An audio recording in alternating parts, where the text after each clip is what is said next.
ሚዲያ እንዲ ብሎ ሲቀደድ ውስጡ ምን እንዳለ ተገንዘቡት ውስጡ እንዴት የተቃጠለ እንደሆነ ጭራሽ ውስጡ ቫይብሬት እያደረገ እንዳለ ተላልቶ ደግሞ በደንብ እየገባን መጣ አሁን ኦሬዲ ችግርም እንዳለበት የጤና ችግርም እንዳለበት እኔ የተረጋገጠ ነው የምነግራችሁ የጤና ችግርም አለበት እኔ ማላቀው ጭምር አሁን የሰማሁት በዚህ አንድ ወር ውስጥ ነው የሰማሁት የጤና ችግር አለበት እሱ መታከም ሲገባው ነው ኢትዮጵያ ህዝብ እያመሰ ያለው በአእምሮ በሽተኛ ነው ኢትዮጵያ እየተዳደረች ያለችው 130 ሚሊዮን ህዝብ ሚረዳው አጠገቡ ሚረዳው ሰው መጠየቅ ሲገባው ወይ የቅርብ ሰዎች ሊረዱሽ የሚገባ በየቀኑ የሚያደርገው ጉድ ነው ምን አርጎ ወደ ስብሰባ እንደሚመጣ እቤት የሚወስደው ጉድ ሰምተናል እኔ ትንሽ አይዲፒ መልስ ሲባል ማንንም ሳይጠይቀው በነገራችን ላይ የጨነቀን አሁን ትንሽ ዘመኑ ተቀይሯል የዛሬ 4 አመት የነበረው የጦር እንትናችን በጣም ጠንክሯል ማን ጠየቀ ስለሱ ነው የፕሪቶሪያ ሰላም ስምምነት አለ መልስ ነው ትግራይ የምትታወቅ ካርታ አለ የኢትዮጵያ ህገ መንግስት የሚያውቃት ትግራይ አለች ወይ ህገ መንግስቱ ቀይረውና እቺ ትግራይ አይደለችም ለቁረጠው ኢትዮጵያ ህገ መንግስት ለምን አይቀይረው የደርግ ህገ መንግስት ነው መከተለው በልና ትግራይ ወደ ነበርሽበት ወደ ደርግ ጊዜ መልሳት ከፈለክ ማን እንደሚጎዳ እናያለን ወደ ደርግ ጊዜ ብትመልሰው ማን ነው የሚጎዳው የትኛው የሚባል ክልል የትኛው የሚባል ብሄር ነው የሚጠፋው ኢትዮጵያ ምድር ላይ ሞክረዋ ግን በዚህ አሁን ለሰፋም ተናግሯል ፕሪቶሪያ ያላሳካው ድል አሳካለው ብሎ ነው እዛም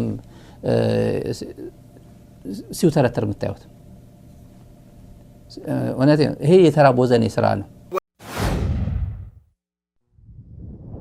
ወዳጆች ወደ ሌላ ጉዳይ ስናልፍ ከወደ ራያ የተሰማ አንድ መረጃ አለ የራያን ጦር ራያ አካባቢ የነበረውን ፋኖ እንቅስቃሴ ሲመራ የነበረው አንድ ሰው ዛሬ ወደ ሰላም መምጣቱን አስመልክቶ የተዘገበ ዘገባ አግኝተናል እንግዲህ የሰላም ጥሪዎች በተደጋጋሚ ይደረጋሉ የዚህ አይነት የሰላም ጥሪዎች መደረጋቸው መቀጠል አለበት እና የሚመጡም ሰዎች በጣም እየተበራከቱ ነው እየመጡ ነው ብላችሁ ጻፉልኝ ክቡራትና ክቡራን የራያ ቆቦ ኮሚኒኬሽን ቢሮ ነው ዛሬ ይሄንን ዘገባ ያስነበበን ለሰላም ቅድሚያ መስጠት አዋቂነት ነው ይላል ዘገባው ሲጀምር በራያ ቆቦ ወረዳ በጫካ ሲንቀሳቀስ የነበረውን ኃይል የሰላም ጥሪ በመቀበል የሰላም ጥሪውን በመቀበል ለመንግስት በሰላም እጁን ሰጠ ይላል ራያ ቆቦ ወረዳ ራሱን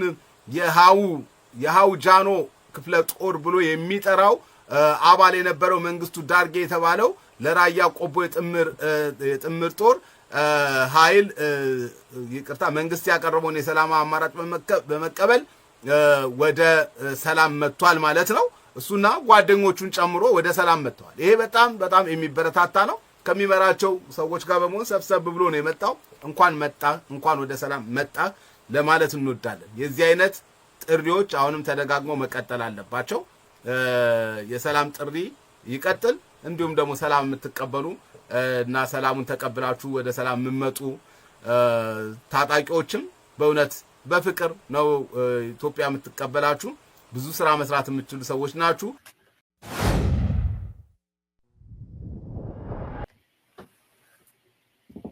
ዳግም መብረቃዊ ጥቃት ሰሞኑን የህወሓት አመራሮችና የትግራይ ጊዜያዊ አስተዳደር ባለስልጣናት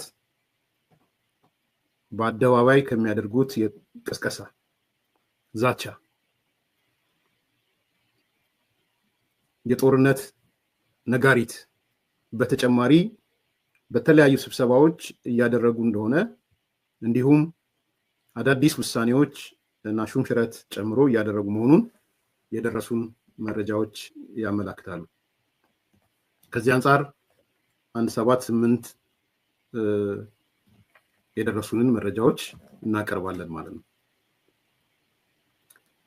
አንደኛው በሰኔ 13 የሽሬ እንደስላሴ ስብሰባ ነው አንደኛው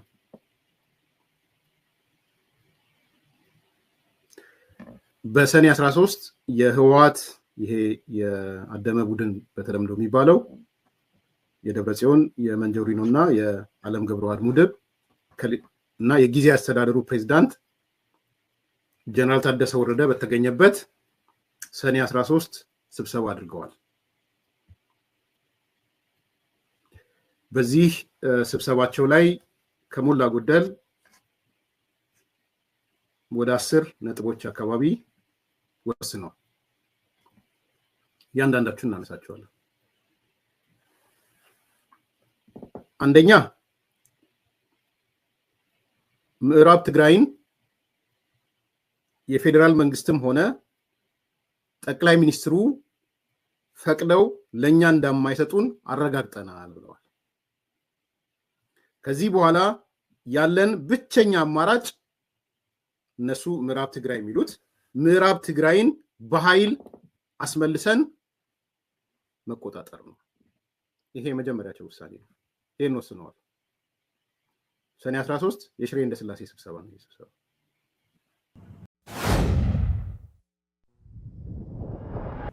እዛው ስብሰባ ስንወጣ ወዳው ምንድነው ያለው? ሁለት ነገሮች አነሳን። አሁን ቲፒኤልኤፍ መልሶ እንደገና ተነስቶ ህይወት ይዘራል ብለህ ነው የምታስበው?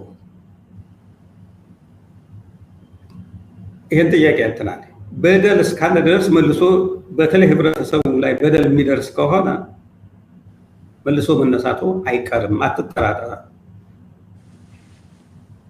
ቀጥሎና የትግራይ ህዝብ ትላላችሁ፣ ብዙ ሰው እንደዛ ይላል። ከማን በልጦ ነው?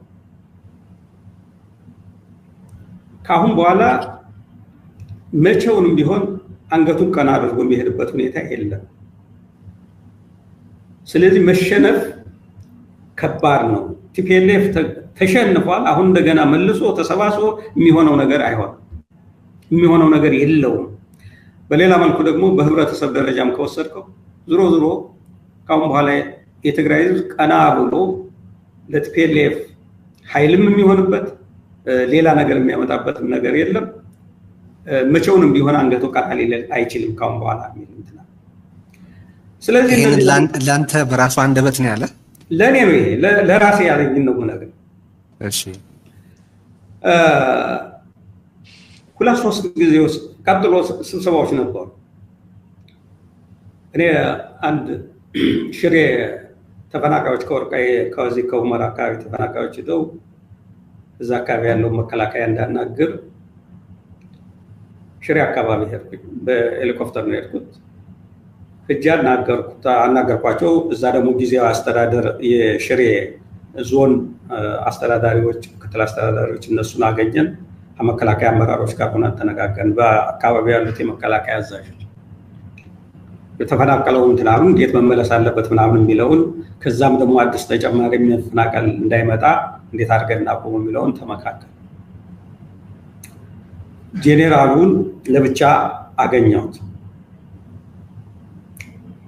እና ኋላም ስብሰባ ስለነበራችሁ በብዛት ተሰብስበው በዛ ትግራይ ውስጥ የነበሩት ወደ ጎንደር በሄሊኮፕተር አብረን ነበር። ምን ነገረኝ?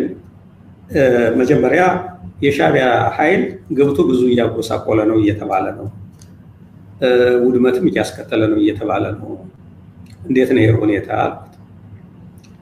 አይ እነሱም ጥፋት ፈጽመዋል፣ ነገር ግን እኛ የፈጸምነው ጥፋቱን ሁላችንም ነው። እንደውም አብዛኛውን ጥፋት የፈጸምነው እኛ ነን።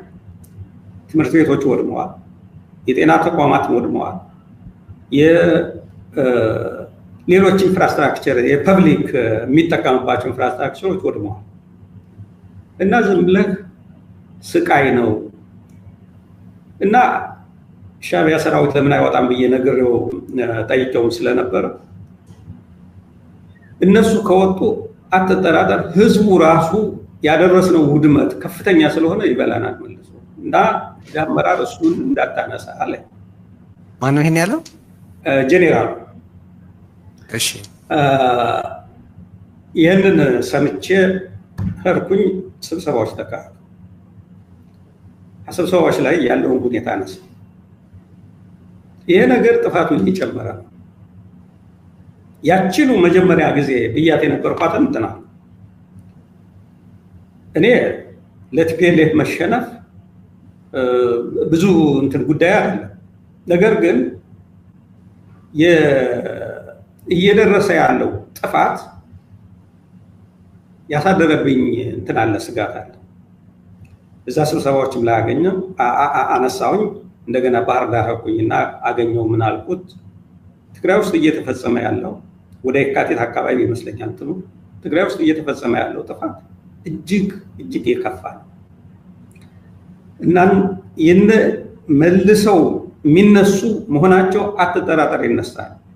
ነገር ግን የመጀመሪያ የገፈቱ ቀማሽ የሚሆነው አማራ እና አንድ በኩል ጉዳዩን በሰላም ለመፍታት የሚደረገውን ጥረት በህዝብ ደረጃ የሚፈናቀለውን መቀነስ፣ ይህንን ሁኔታ ማሻሻል ያስፈልጋል።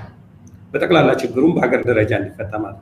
በሌላ መልኩ ደግሞ አማራ ዝግጅት ማድረግ አለበት፣ ራሱን ዲፌንድ ማድረግ ይኖርበታል እንጂ መከላከያም ከውስጥ ያለው ወጥቶ በሚነሱበት ጊዜ በቁጭት ዲፌንድ ሊያደርግ አይችልም። እዛኛው ስብሰባ ላይ የሚያነሳውት ያው ዝም ብሎ ለበግ ብሎ ሸፈንፈን ብሎ ሄደ።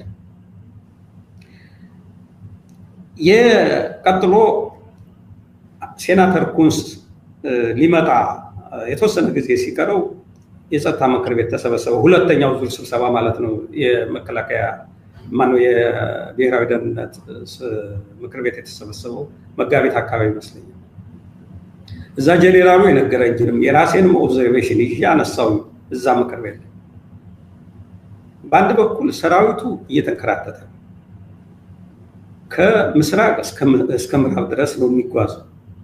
በሌላ መልኩ ደግሞ በህብረተሰቡ ላይ ህዝቡን እንደ ጠላት እየተመለከተ ጥፋት እየፈጸመ ምሬቱ እየበዛ ነው። ደግሞ ወጣቶች ደግሞ በብዛት ወደ በረሃ እየወጡ ነው፣ የትግራይ ወጣቶች። እነዚህ ሁኔታዎች ሶሉሽን ካልተፈጠረ፣ መፍትሄ ካልተፈጠረ ጦርነቱ እንደገና ተፋፍሞ ይቀጥላል። መከላከያ በከፍተኛ ሁኔታ እዛው ትግራይ ውስጥ ቀልጦ ይቀራል እንጂ የሚወጣበት ሁኔታ የለም። ገዱ ስለማታውቀው ነው አሉ። አሁን ኢትዮጵያ ውስጥ እንደዚህ ዘመን መከላከያ ተገምቶ የሚያውቅ የለም። አሁን የሚሉትም ስለሆነ ትምህርት እንዲሆን በቀን 50 ኪሎ ሜትር የሚጓዝ ሰራዊት ገምተናል። ድሮውንም የሽምቅ አይነት ጠባይ የነበረው ሰራዊት ነው። አሁን የሽምቅንም የመደበኛንም ኃይል ይዞ እየተንቀሳቀሰ ነው ያለው።